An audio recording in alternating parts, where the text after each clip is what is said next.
topic 3, completely stepping away from the gaming space, although I'm sure we might like kind of travel into it given the topic. But you wanted to talk about music, right? Is that where we've landed on? Or are you gonna throw me a curveball? No curveball plan. I like music a lot. So let's talk about music. That Ninja Sex Party. That's a band, right? That is a hot band. I was walking back to. I couldn't think about it when we were talking about it earlier this week because I was like, oh, that's there's that band that I know you like, and I like went back through tweets and I couldn't find anything, and then just randomly walking like back to my office from lunch today, I was like, Ninja Sex Party. That's the band that Alex likes, and I don't know why it just popped into my head, but it did. I love Ninja Sex Party. I love Dan Avidan, also known as Not So Grump from the Game Grumps. And I mean, like, their music is great. Like, I've seen them live too, and I'm seeing them live again this year. I'm getting greedy, seeing them live twice. Yeah, I think that's why it stuck in my head. Yeah, and I mean, I was convinced by Twitter to get VIP tickets to see them. And like we're always looking out for your best interest. Yeah, it's sure. It's good though, because like both the game rooms will be there, so I'll be able to like actually my hope, because there's going to be a Q&A, my hope is that I'll be able to tell them about my Don't Break the Chain thing, but we'll see. It's a bit of a long story, so we'll see. But yeah, let's talk about just kind of music on a broader spectrum. Yeah, it's weird because like I used to like not give a shit about music. And people always get weirded out when I say like rap is my favorite genre of music. A lot of people have not believed me when I've said that too, which is weird. But definitely in like high school, like rap is what got me back into music, like Kanye West and stuff like that. It's changed over the last like 2 years, really. To not be like, I don't listen to as much rap, but that doesn't mean I don't love it as much. But I didn't like start really listening to music until like 2003. My brother gave me my first 2 albums, which were the first 2 Gorillaz albums. Their self-titled album and Feel Good Inc. Still 2 of my favorite albums of all time, for sure. And like, yeah, that was the first band I ever got into. Followed shortly by Linkin Park, so just all downhill. Whom I've seen live in concert 3 times. So I enjoy some of their stuff. It was good. It was great angry rock for the era. Yeah. And like, maybe like that should have been my first hint, like Gorillaz and then Linkin Park. Like, oh, I probably just secretly like rap a whole lot. I'm pretty sure Chester something, right? Linkin Park, Chester Bennington. Is that the name? Sounds right. Am I remembering that correctly? I feel like he was a Phoenix boy. I feel like that was like the Linkin Park connection I remember having in like trained opera singer. Opera singer. Yeah. Mike, who does all the hot raps, know nothing about him, but he has his own independent project, from what I understand. And I got into garbage music as a teenager, as ought to do. And I still listen to plenty of garbage music, except for Carly Rae Jepsen, who is a gift. And people who tweeted me talking shit about Carly Rae Jepsen do not understand how serious I am, and they need to check themselves. So are we talking like Barrett Courtney here of by Zona Gamers? Is he one of those shit talkers? I actually don't know. Shit talkers. He's a captain at talking shit. Yeah. But no, I don't think he's tweeted anything at me negatively. There have been a lot of good positivity surrounding CRJ and her beautiful like concept album that is Emotion. But that's a whole other thing. Like I like, it was around like 2012. I think it was like Journey. I think it had to be Journey. It was a game where I like first started noticing video game soundtracks, right? And then from there, like, it was very much a exponential growth of music, going from could not care less to maybe my second or first favorite and most important thing in my life. And February 2015, I listened to my favorite album of all time, Run with the Hunted by Skyhill. And like that was definitely like the moment where I was like, that was the first moment where I wanted to start making music if I could manage it, which I still figuring that part out. But yeah, like music went very quickly. Like I cry listening to music more than like anything. And I cry a lot. I'll watch a good anime here and there and just sob my way through the ending. But I like, there are songs that, like, if I listen to Run with the Haunted from front to back, I will cry 100%, guaranteed at the end. So, and it's like very few things have such an immediate emotional effect on me. But music really does bring that out in me. Yeah. So you didn't play music growing up or anything like that. It is very much I played the trumpet in middle school. Yeah. Why did that happen? I don't know. Like my brother Derek played the saxophone for school. My brother Brady played the violin for school as like the orchestra, part of the orchestra and whatnot. So I was like, I'll give it a shot. You know, my parents were like, there's no harm trying to get me in the extracurriculars, get me off of the couch and stop playing video games and whatnot. But I played it for a year. It was fine. I didn't love it. I enjoyed it. And it was before music really mattered to me. Yeah. So like I remember playing music, but like I don't remember if I was good or bad. I must have been serviceable enough. You started in middle school? Yeah, that was a 6th or 7th grade, I think. That's interesting because like in my school it was like you started in 4th grade, and there was no like, unless you were like trained outside of school, there was no like starting after that. It was, you were there from 4th grade, and then people just eventually kind of like chipped away. There was like, I don't remember, because like I played the clarinet for a year in 4th grade because they wouldn't let us play drums the first year. So then I switched to drums after that. Like K to 5 was a separate school, 6 to 8 was a separate school, and then 9 to 12 was a separate school. So like I went to 3 separate schools. So I guess they couldn't necessarily be beggars can't be choosers in that kind of situation, because you were getting like a new wave or a new group of people from a different area depending on which year. Yeah. So like it might have been 6th grade. I just like jumped in just because like we're having tryouts. Can you successfully blow wind through this little brass like knot? And I'm like, yeah, sure, I did it. And they're like, cool, you can play the trumpet. And I'm like, really? Yeah, that's all it takes. That's crazy, because I remember like 4th grade it was very specifically like, okay, everybody's gonna learn on the recorder, we're all gonna play hot cross buns. And then so like it made the most sense to just go to the clarinet from there, but like other people would go to like the flute or the trumpet or the saxophone, stuff like that. And so it was interesting.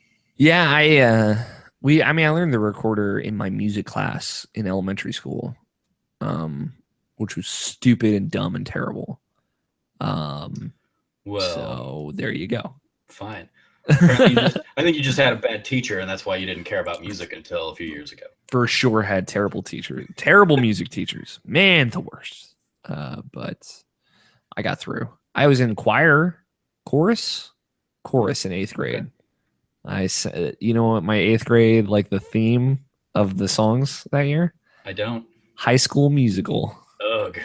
There's probably a video of me, my solo that I had in chorus singing High School Musical. There might be a video of that somewhere on the internet. Roger Picorni has been trying to find it for years, like for a year now. And he still hasn't found it. So fortunately, when I was in high school, like we were recording everything, but like nobody has put any of that stuff up on YouTube. Yeah, I guess it might have never made it up. So this was like, I was in high school, like pre-YouTube. That's weird to think. But yeah, it was like, because the things I would be much more interested to like go back and see on YouTube would be like my Drumline performances, because we recorded those, and I've got those on like DVD back at my parents' house, and all the cool badass drug references we snuck in because we were really hardcore, little jackass 15-year-olds. Yeah, Oh, exactly. I'm gonna flip my sticks and shoot up some heroin right now because I'm so awesome. Or let me like go flip and smoke a bong because Man, your drumline was edgy. yeah, and I've never done anything, so I was like whatever. I'm just flipping my sticks around. Is neat. Yeah. Um, yeah, that was so. That was like the extent of me musically. I kind of like you. I've never really been or and still haven't really hit that threshold where like music is like my thing. I'm content just listening to whatever's on the radio. I don't Yeah. really seek out much outside of musicals from my background in theater, and like video game music are kind of those have been like the tent poles for me for the last decade or so. But outside of that, I'm kind of throwing on whatever's top 40 until I get tired of it. And then I'm like, anytime that song comes on, I'm changing the channel because fuck that song. Yeah. I like I only ever listen to my music in my car, and which is pretty much the only place I listen to music at this point. Now I listen to it a lot more at home. I didn't used to, but I like it's weird because I listen to the way I listen to music is probably different and weird than most people because I will get an album and I'll listen to that album maybe 120 times before I move on to like the next thing that I listen to. So like when I got all three Ninja Sex Party albums, when I got like they had like a bundle that they sold, I like that was all I listened to for like 8 months. My roommates hated me because when I would drive around is all we would listen to. And yeah, I'll work through an album at a time, and I don't go to the top charts and like be like, well, this is what's trending. Like I will only listen if I hear a song that I like. I'll be like, okay, let me hear this whole song. Let me listen to this a couple times. This artist seems interesting. Maybe I'll download one of their albums. Like that's how it was for Logic, the rapper who like I downloaded. He has two albums. And an EP. I've only ever listened to the second album because I'm still like kind of working through that. And then maybe when I get through that, I'll listen to his first album. So like, I'm very weird. I'll sing. I have to sink my teeth into something, and I don't typically move on to something else for a long time. So as far as consuming music, I'll like do maybe like 4 albums a year, and that's it. So.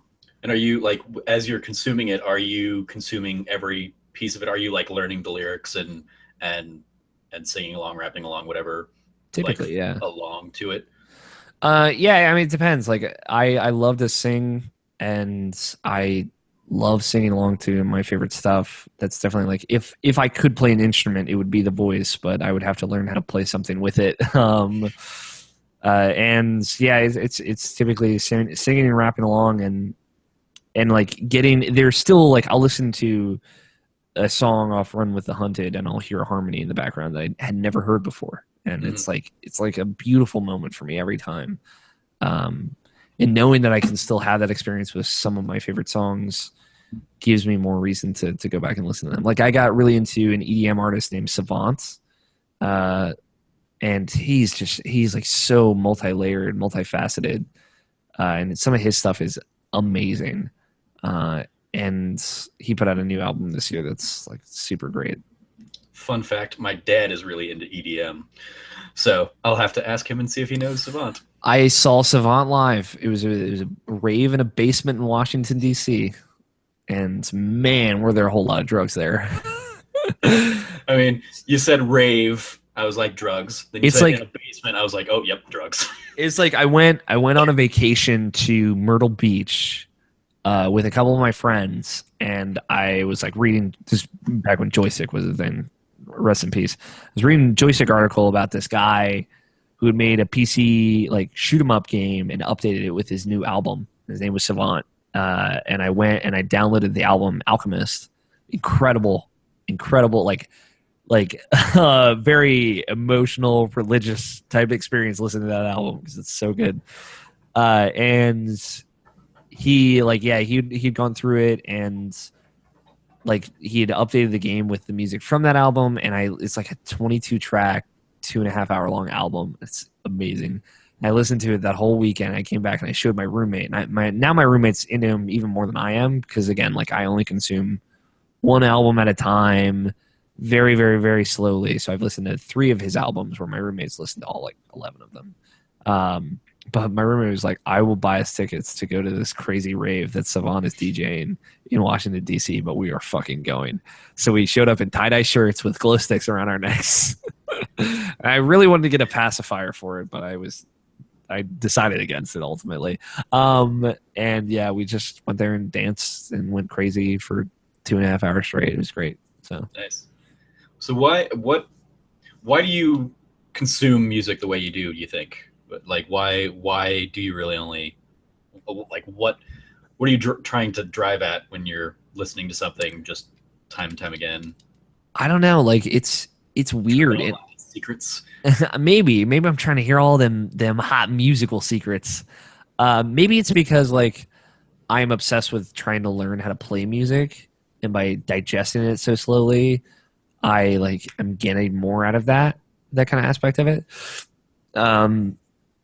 But like when I was into music before I was really into music, I would listen to a song over and over and over and over and over again, like a crazy person, like a high functioning sociopath. And I don't like I would get so much out of it, and I would love to sing along with it.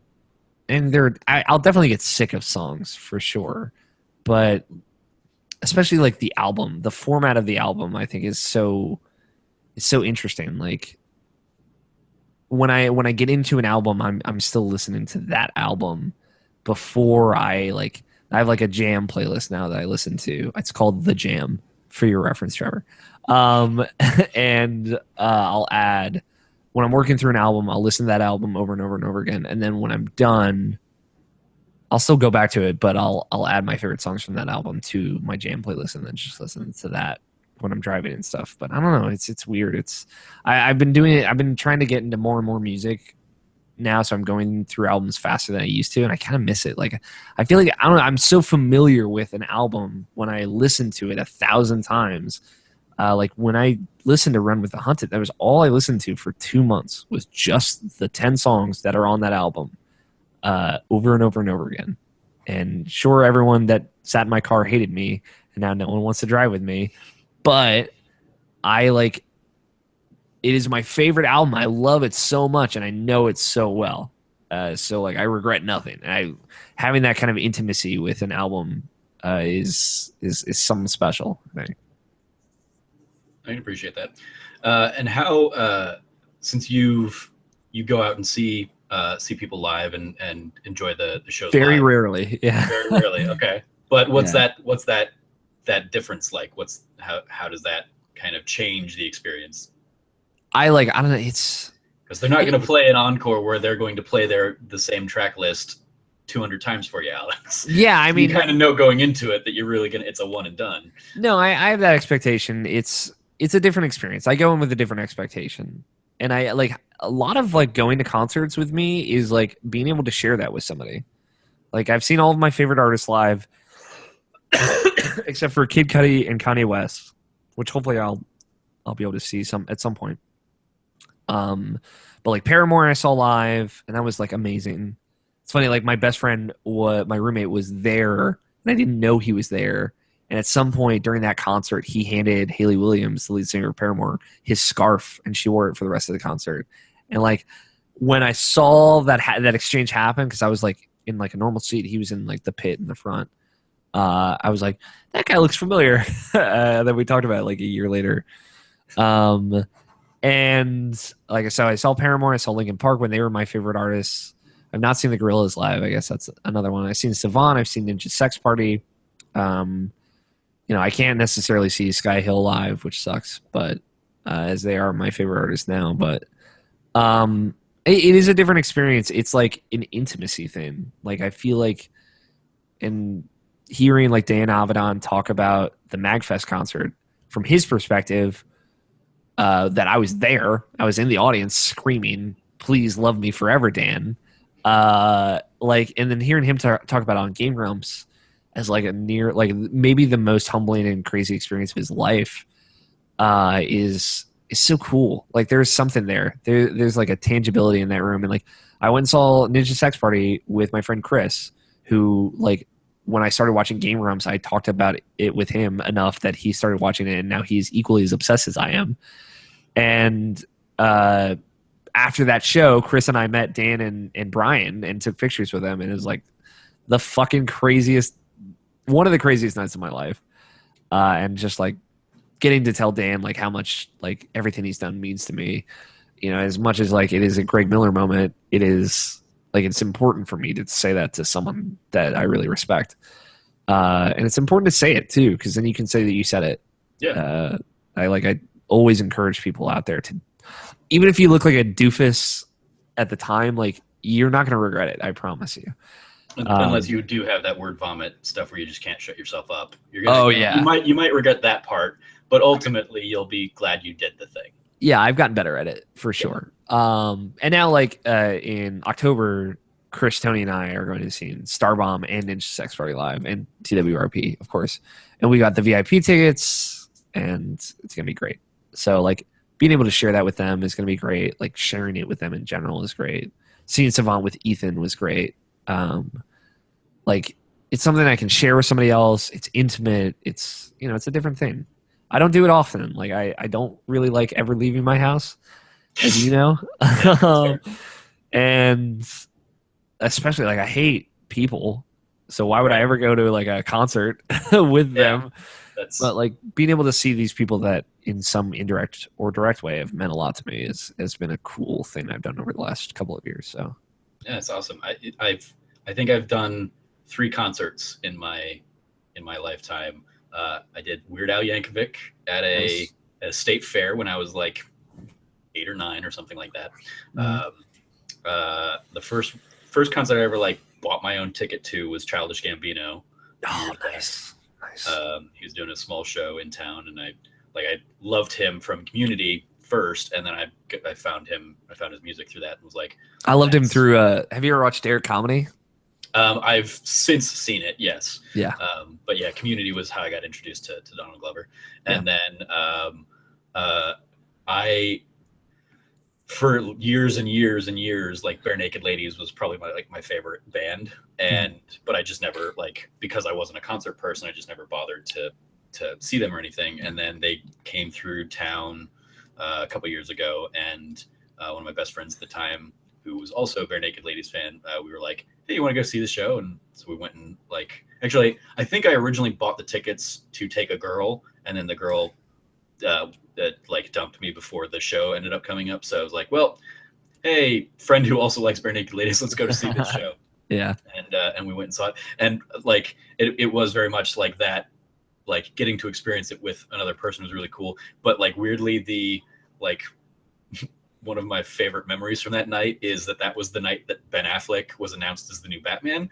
And so like both of us saw that on our phones at the same time. We were like freaking out about it and being super nerdy about it. Like while we were in line to grab a drink, like between the, like the opening act and Bare Naked Ladies. So yeah, that's like, I'm very much, I played music, but I never, like, I haven't dissected music, I think, in the way that you have outside of like musicals and going into like musical scores and stuff like that. Yeah, I mean, and that's like a very recent thing for me too. Mm-hmm. It's like, you know, music is very much different than other things. And I like, it started with video game soundtrack. It started with Journey, like I said, of like that game is not that game without its music, in my opinion. Like in my review, I called it the Fantasia of video games, right? It is as much a visual thing as it is an auditory thing. Yeah. And replaying again this past year, like I double down on that for sure. Like it's like that game is directly and indirectly a religious experience. And it is like, you can't play that game without noticing its music, I feel like. And when I did, and like it was the first time, I was like, man, this soundtrack is incredible. And like since then, I've just been noticing game soundtracks and just noticing soundtracks in general, and then that naturally extended out to like hearing music in a way that I've not heard it before. So had you like, I mean, just had video game themes and stuff not really resonated prior to that, or it was like you knew the Mario theme or the broad strokes, right? Yeah, like you knew like the greatest hits. The train theme from the beginning of Final Fantasy VII right? Like the Zelda overworld theme, the Mario Bros theme. Mm-hmm. But like now, like, when I went back and played Mario 3 recently, I was like, man, fucking, this is the jam right here. And Mario World on top of that. It's just, it's great going back to old games now too, because like I hear that now. Like Mm-hmm. Super Metroid, when I replayed that like last year, it was like, oh fuck, like this, man, this Norfair theme is so lit right now. Um, and stuff like Metroid Prime and stuff like that, it all resonates in a new way.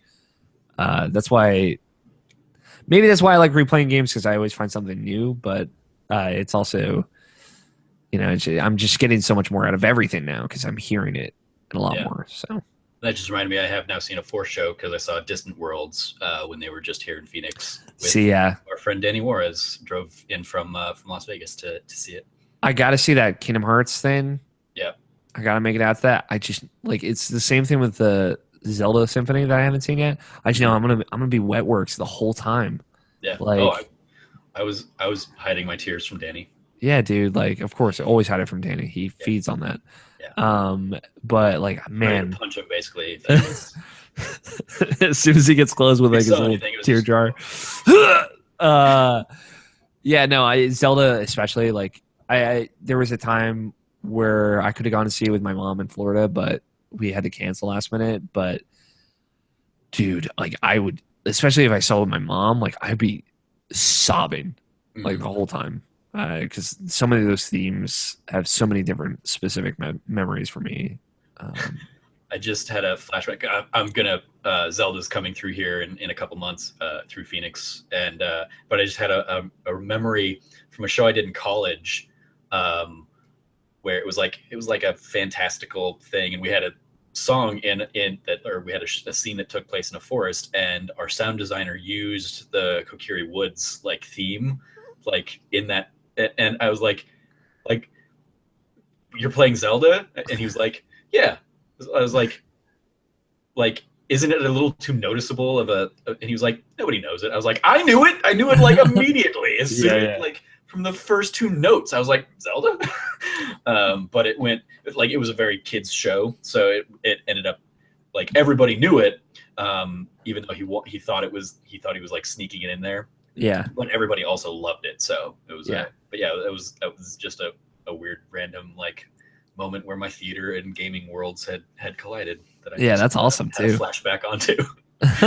One time in talent show in my high school, a bunch of the band geeks got together and played Gerudo Valley on like the actual instruments that it was originally played on, or like the orchestrated version was played on. It was incredible. Nice. It was incredible.